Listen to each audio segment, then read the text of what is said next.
నాగమల్లేశ్వరి గారు, పవన్ కళ్యాణ్ గారు ఇంతకుముందు నేను వినిపించాను కదా, ఏపీలోనే దిక్కు లేదు, తెలంగాణలో ఇంకేం చేస్తాడు, ఇక్కడ ముఖ్యమంత్రి అవుతాడా పవన్ కళ్యాణ్ ఏమన్నా ఆయనే అంటున్నారు. ఏపీలో దిక్కు లేకుండా పోవడానికి కారకులు ఎవరు?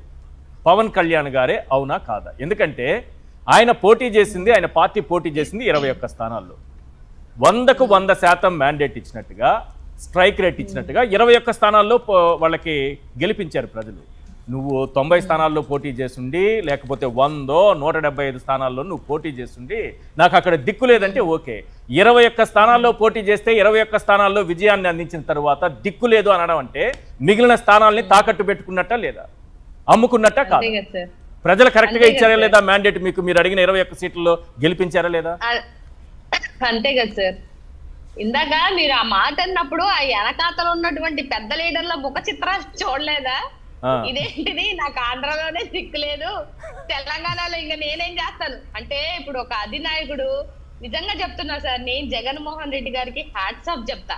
ఒక దమ్మున్న నాయకుడు వెనకతల మేము ఓడిపోయినా 11 మంది అయినా సింగిల్ గా ఆయన పోటీ చేసేటటువంటి ఆ గుండె ధైర్యం ఉంది చూసారు, అది మమ్మల్ని ఇవాళ వెంకటరెడ్డి గారిని గాని నన్ను గాని ఇవాళ ఉన్నటువంటి అధికారుల ప్రతినిధులు గాని నాయకులు గాని లీడర్లు గాని అది దమ్మున్న మాటలు. అంతేగాని నాకు ఆడే దిక్కు లేదు ఏడే దిక్కు లేదు అని చెప్పేసి మాట్లాడితే, ఆ 21 మంది అంటున్నారు, 21 మందిలో ఎంతమంది జనసేనకి కష్టపడి 10 సంవత్సరాలు పనిచేసిన వాళ్ళకి ఎవరికి ఇచ్చారు సార్ ఆయన సీటు?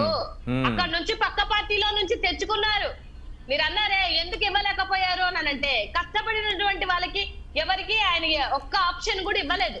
వేరే పార్టీ నుంచి 175 నియోజకవర్గాలలో 21 తీసుకొని నేను 100% స్ట్రైక్. అవును, చంద్రబాబు నాయుడు గారు విసిరేసిన సీట్లలో పోటీ చేసి 21కి 21 గెలిచి నాకు దిక్కు లేదంటే ఎవరు కారణం దానికి? దిక్కు లేకపోవడం ఆయన మాటలే ఆయనకి ఏమన్నా మతి మరుపు ఉందో ఏమో నాకైతే తెలియదు. ఒకసారి ఇంట్లో కూర్చొని సార్, ఒకసారి ఇంట్లో కూర్చొని బిఫోర్ ఆఫ్టర్ అని చెప్పేసి ఈ 10 నెలల కాలంలో మీ మాటలు, అమరావతి మీద బిఫోర్ మీ మాటలు, ఇప్పుడు మీ మాటలు, టీడీపీ మీద లోకేష్ బాబు గారి మీద అంతకుముందు మీరు మాట్లాడిన మాటలు, ఇప్పుడు మాట్లాడిన మాటలు, లేకపోతే చిన్న బొక్కలకు తగలగానే మీ అందరికి ఇదైపోయిందా, సుగాలి ప్రీతి ఆడబిడ్డకి కష్టమైతే ఊగిపోయి మాట్లాడారు కదా పవన్ కళ్యాణ్ గారు. మరి ఎందుకు ఇప్పుడు ఊగలేకపోతున్నారు? మరి ఎందుకు సుగాలి ప్రీతి బిడ్డకి న్యాయం చేయలేకపోతున్నారు? సో ఇలాంటివి కొన్ని బంధాలు ఉన్నాయి, కొన్ని బంధలు. ఈ గంట సరిపోదు ఆయన కోసం మేము మాట్లాడాలి అని అంటే. కానీ రాజ్యాంగ విలువలైనటువంటి రాజ్యాంగబద్ధమైన పదవిలో ఉన్నారు. ఈ రాష్ట్రానికి డిప్యూటీ సీఎం మీరు జనసేన పార్టీకి కాదు. అది మీరు కాస్త మనసులో ఉంచుకొని రెచ్చగొట్టే మాటలు, కులతత్వాలు, మతతత్వాలు, ప్రాంతీయ తత్వాలు, విధి విధానాలు మానుకొని మీరు రాజకీయాలు చేస్తే బాగుంటది అని అనేది నా అభిప్రాయం. సమయం తక్కువగా ఉంది. పురుషోత్తం రెడ్డి గారు, ఒక 1 minute లో కన్క్లూడ్ చేయండి సార్. మావిగన్కు సంబంధించి మాట్లాడారు, ఏదో పలకడానికి కూడా ఆయనకి ఇబ్బందిగా ఉందట, చిరాకు వస్తుందంట, పలకడానికి చిరాకు వస్తుందంట మావిగన్ పలకడానికి.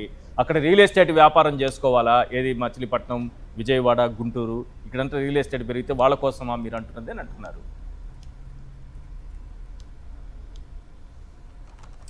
సార్ 2 మాటలు.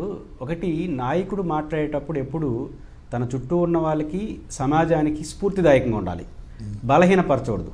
ఈ మధ్యకాలంలో శ్రీహరి గారిని అరెస్ట్ చేసినప్పుడు ఆయన ఒక విలువైన మాట అన్నాడు, అది గుర్తు చేయాలి.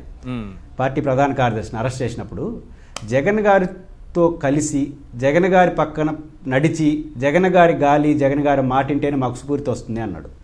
అలా ఉండాలి. అంటే ఒక నాయకుడు అనేవాడు తనకు స్ఫూర్తిదాయకంగా ఉండాలి తప్ప ఈయన నిరుత్సాహపడి అందరు నిరుత్సాహ, అది జనసేన యొక్క బలహీనత. మావిగన్ను జగన్మోహన్ రెడ్డి గారు ఎప్పుడైతే మాట్లాడాడో మొత్తం రాజధాని చుట్టూ ముఖ చిత్రం మారిపోయింది. మెల్లిమెల్లిగా ఇప్పుడే మొన్న కూడా అమరావతి రైతులు కలిసినట్టున్నారు. మావిగన్ అనేది ఒక కార్యసాధనకు ఉపయోగపడే కళ, కానీ మహానగరం అమరావతి అనేది ఆచరణ సాధ్యంగానే కళ. కానీ ఆచరణ సాధ్యంగానే కళకి, ఆచరణ సాధ్యం అయ్యే కళకి మధ్య జరుగుతున్నటువంటి వాదనలో బహుశా ఆచరణ సాధ్యంగానే కలగనే వాళ్ళకి మావిగన్ తిరగదు. ఆచరణ కలగనే రైతులకి ఇప్పుడిప్పుడే వస్తున్నారు కాబట్టి ఒక్కొక్కరు జగన్ గారితో జాయిన్ అవుతున్నారు. ట్రెండ్ మారింది. రైట్.